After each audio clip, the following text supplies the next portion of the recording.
Linfocito, bacteria, virus y algo más. Una mirada a la respuesta inmune. En un país en vías de desarrollo, donde existe mucha desinformación y malas prácticas higiénicas, existe una epidemia de diarrea causada por norovirus. Aquí dos personajes particulares presentan episodios de chorro. Nombre: Enrique Hurtado Grabado. Trabajo: presidente. Don: sustracción: desaparecer el dinero del pueblo sin que nadie se dé cuenta. Edad: 50 años. Comida favorita: tacos de canasta. Después de que el presidente Hurtado se echara unos tacos de canasta de la esquina de Doña Juana, porque es humilde y apoya la economía nacional, termina de comer y se dispone a irse a su trabajo. Mientras tanto, al otro lado de la ciudad, encuentra una reportera en el local de Doña Pelos comiendo memelas y gorditas. Nombre: Lulú Ayala. Trabajo: reportera. Don: escabullirse por la puerta del Palacio Nacional. Edad: 30 años. Comida favorita: memelas de Doña Pelos. Después de 2 días, el presidente y la reportera presentan síntomas similares: diarrea acuosa, vómito, fiebre, dolor y distensión abdominal. Mientras tanto, en el Palacio Nacional, el presidente se fue derechito al baño, donde desfogó todo lo que comió, llegando a su rescate el doctor profesor Dexter Utonio, un renombrado investigador que forma parte de su gabinete. Tenía un mal presentimiento. Por ello estoy aquí y orgullosamente debo decir que está bien ahora. ¿Qué ocurre, señor presidente? Me siento muy mal. Tengo un fuerte dolor de estómago, tengo fiebre y además me duele la cabeza. Tal vez fue por los tacos que me eché ayer en la mañana. Espero no ser víctima de la epidemia de norovirus que está azotando a nuestro país. Sí, le haré unas preguntas. Espero y me responda, por favor. ¿Cuáles son las características de las evacuaciones? Son heces con sangre y además tengo un poco de escalofríos. Por lo pronto, tome este frasco para depositar sus heces para mandarlas al laboratorio. Le daré un antipirético y además tenga estos electrolitos para que se mantenga hidratado. Gracias, Dexter. Eres todo un experto. De nada, por lo pronto manténgase en reposo. Yo daré el informe diario, no se preocupe. El presidente le sonríe en el baño, lo saluda, el doctor se aleja y le dice que se lave las manos constantemente. Llega el informe diario de la situación epidémica del norovirus en la Ciudad de México. El doctor profesor Dexter, sabiendo la desinformación de la población y además las malas prácticas higiénicas y los pensamientos arcaicos, empezó con una ligera clase sobre uno de los principales protagonistas del cuerpo humano: el sistema inmune. Conferencia desde el Palacio Nacional había un puñado de reporteros, entre ellos la reportera Lulú Ayala, la cual había tomado un antidiarreico que le había dado su tía Toña. Hola, muy buenas noches. Son las 19:01 de este domingo 20 de mayo del 2020. Estamos en el Palacio Nacional, en la Ciudad de México. Vamos a iniciar la conferencia de prensa diaria sobre la situación inicial de la pandemia del norovirus causada por el virus del mismo nombre. Para lo cual, antes de que se empiece, este informe se dividirá en 4 partes. Primero les daré una plática sobre el sistema inmune, uno de los elementos importantes que juega un papel fundamental para presentar y desarrollar esta enfermedad diarreica. Después, una ronda de preguntas, posteriormente el informe diario y al final otra ronda de preguntas. Entonces, para comenzar, ¿qué es el sistema inmune? Es como un escudo que nos protege contra las infecciones, como bacterias y virus, como es el caso del norovirus, también conocido como la defensa natural del cuerpo contra las infecciones. Entre sus funciones se encuentran reconocer sustancias, también llamadas antígenos, extrañas al cuerpo, reaccionar en contra de estos antígenos, como lo son las bacterias y los virus.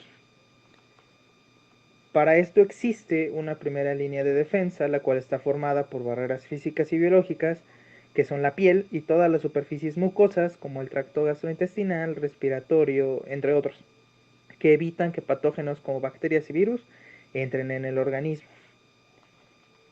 Hay que entender que aquí existen dos tipos de inmunidad: la inmunidad innata e inmunidad adaptativa. La primera ofrece una respuesta inmediata, pero no específica al momento que el patógeno atraviesa estas barreras. El segundo tipo de inmunidad se activa cuando los agentes patógenos evaden la respuesta innata. Aquí, el sistema inmunitario adapta su respuesta durante la infección para mejorar el reconocimiento del agente patógeno.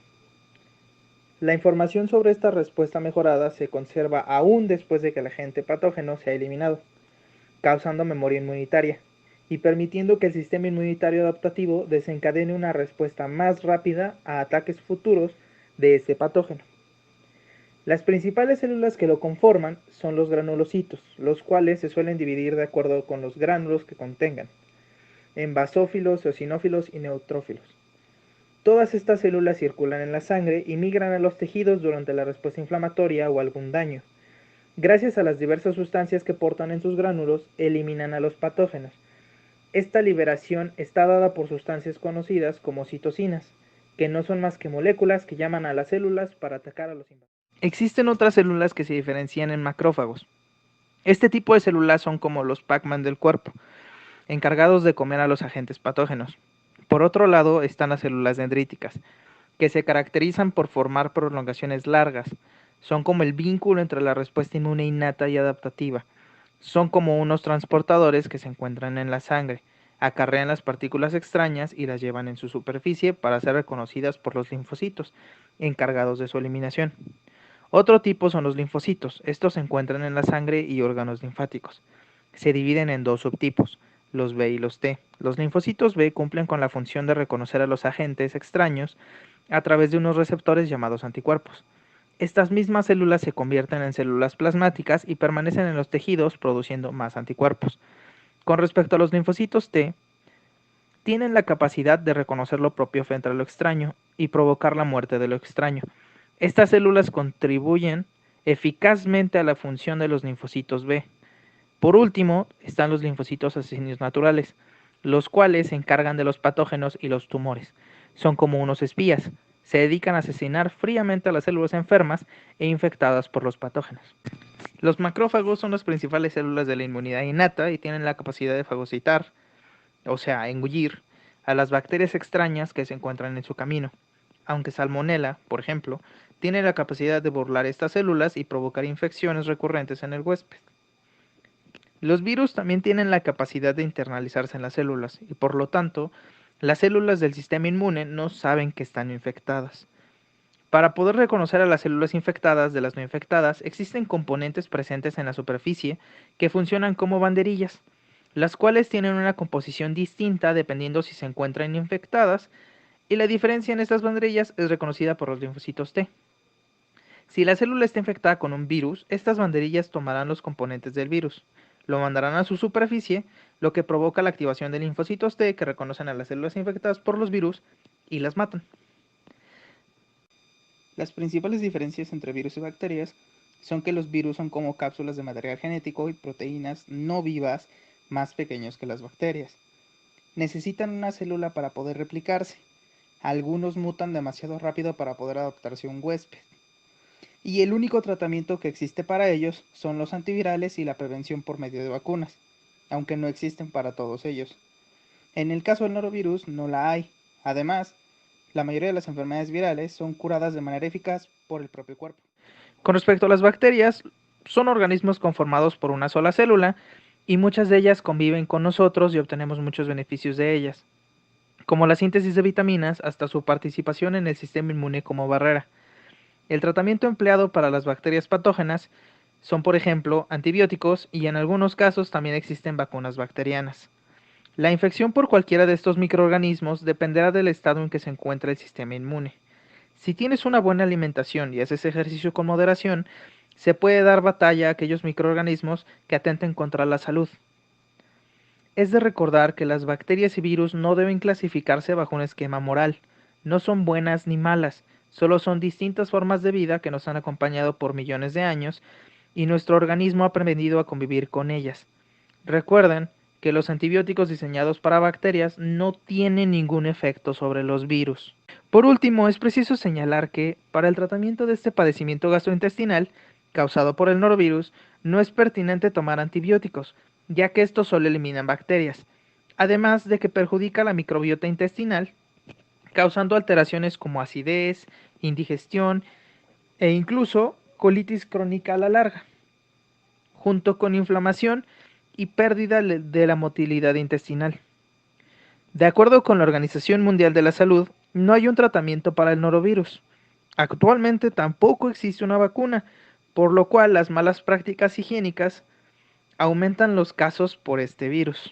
Por lo anterior, es necesario consultar al médico y tomar muchos líquidos para evitar una deshidratación severa. Tal vez el médico pueda prescribir medicamentos para aliviar los síntomas de fiebre y dolor abdominal. En este caso, reitero, si fuera una infección gastrointestinal bacteriana, el médico le prescribirá algún antibiótico si fuese necesario. Ok, esto es todo por la primera parte, gracias. No se preocupen, si se quedaran con inquietudes, con mucho gusto lo explico. Muy bien, vamos a dar espacio a preguntas y respuestas si son tan amables. Ahora sí, usted, Lulu Ayala. La reportera Lulú Ayala se encontraba con fuertes dolores de estómago y expulsando una gran cantidad de gases. Alzó la mano y procedió a preguntar. Muy buenas noches a todos. Me presento. Mi nombre es Lulu Ayala y vengo del periódico Buenos Días México. Mi primera pregunta sería, ¿cuáles pueden ser las medidas de prevención para evitar contraer este virus? Buenas noches, qué bueno que lo pregunta para poder hacer énfasis en el lavado de manos. Es muy importante el lavado de manos y se debe hacer principalmente después de comer e ir al baño. Otro punto muy importante es el lavar y desinfectar correctamente los alimentos. ¿Por qué es importante evitar esto? Porque es el vehículo principal para la entrada de este tipo de microorganismos. Y por último, y no el menos importante, es mantenerse en casa y evitar la ingesta de alimentos fuera de casa. Muy bien, y una pregunta más. ¿Cuáles son las formas de contagio más comunes? Consumir alimentos o bebidas que estén contaminados con norovirus, tocar superficies u objetos contaminados con norovirus y luego ser llevadas las manos a la boca y tener el contacto directo con una persona que esté infectada, por ejemplo, al cuidar de ella o compartir alimentos o cubiertos con ella. Eso sería todo, doctor. Gracias, buenas noches. Al escuchar todo esto, Lulú Ayala pensó lo descuidada que había sido, en sus gustos culposos y en los errores que la llevaron a enfermarse. Después de la reportera Lulú se le dio la palabra al reportero Cetina, quien estaba listo para preguntar. En cuanto al diagnóstico, si las personas tienen diarrea, fiebre, dolor abdominal, ¿dónde hacen la prueba para el norovirus? Es importante recalcar que la prueba de norovirus no es necesaria. No porque no se requiera hacer la prueba de norovirus, simplemente porque las disposiciones preventivas se deben llevar a cabo y no esperar a una confirmación. En esta situación debemos asumir que una persona que tiene estos síntomas es muy probable que presente norovirus, aun cuando no lo sea. Siempre debemos tomar las medidas debidas ante cualquier tipo de infección intestinal. A simple vista es difícil diferenciar entre una infección bacteriana y una vírica, pero existen pruebas de laboratorio que permiten su diferenciación. Uno de los métodos más recurrentes es el cultivo bacteriológico. En él, si la infección es por un agente bacteriano, lo podremos observar. De lo contrario, no observaremos crecimiento alguno, ya que los virus requieren de condiciones diferentes y específicas para su crecimiento. Otra manera podría ser mediante técnicas moleculares, en las cuales se puede emplear PCR para identificar material genético o pruebas ELISA para detectar la partícula extraña. Otra reportera llamada Vanessa estaba confundida entre la diferencia del tratamiento para ambas infecciones. Se levantó y pidió la palabra. ¿Cuál es el mejor tratamiento o recomendación para una infección vírica? No hay ningún medicamento específico para tratar a las personas enfermas por norovirus, ni por ningún virus. Los medicamentos antibióticos no servirán porque combaten las bacterias y no a los virus. En la inmensa mayoría de los casos, la gastroenteritis se resuelve por sí sola al cabo de unos pocos días, por lo que lo más importante es asegurar un adecuado estado de hidratación y también el aporte de sales minerales. ¿Cuál es el mejor tratamiento para tratar una infección por salmonela? No requiere una terapia específica en la mayoría de los casos, sobre todo en los casos que se da una gastroenteritis no complicada. Unas medidas básicas como la reposición de líquidos de manera habitual y una alimentación suave durante unos días pueden ser suficientes para pasar el cuadro de esta infección. En algunos casos, con unas personas mayores o los bebés lactantes, se deberán recetar un tratamiento con algún antibiótico prescrito por un médico. Acabada la plática, el investigador de Exterutonio continuó con el informe diario, contestando más y más y más preguntas, aunque unas más bobas y exasperantes que otras, con mucha paciencia y detenimiento. Al final, la reportera Lulú resultó que tenía el norovirus, debido a la falta de higiene del lugar. Por lo anterior, aprendió y evitó regresar a comer al puesto de Doña Pelos. Por otro lado, el presidente Enrique resultó con un cuadro severo de salmonelosis, el cual le ocasionó pérdida de apetito, diarrea, faltar a los informes diarios y además un gasto tremendo en papel higiénico. ¿Qué pasará con el doctor Utonio? ¿La reportera y el presidente se seguirán echando sus antojos mexicanos en cualquier esquina? ¿Jaime Alantoide seguirá diciendo que el doctor Utonio es un tonto? ¿El norovirus se podrá eliminar tomando cloro? ¿El chorro se expandirá a Gringolandia? Este video llegará a las personas que creen que el norovirus no existe. Y por último, ¿el gobierno se ha apoderado de lo que creíamos creer y nos hacen creer que creíamos que los pensamientos que hemos tenido son pensamientos que creemos que creíamos? Todas estas preguntas se contestarán en el próximo episodio de Linfocito, Virus, Bacteria y algo más.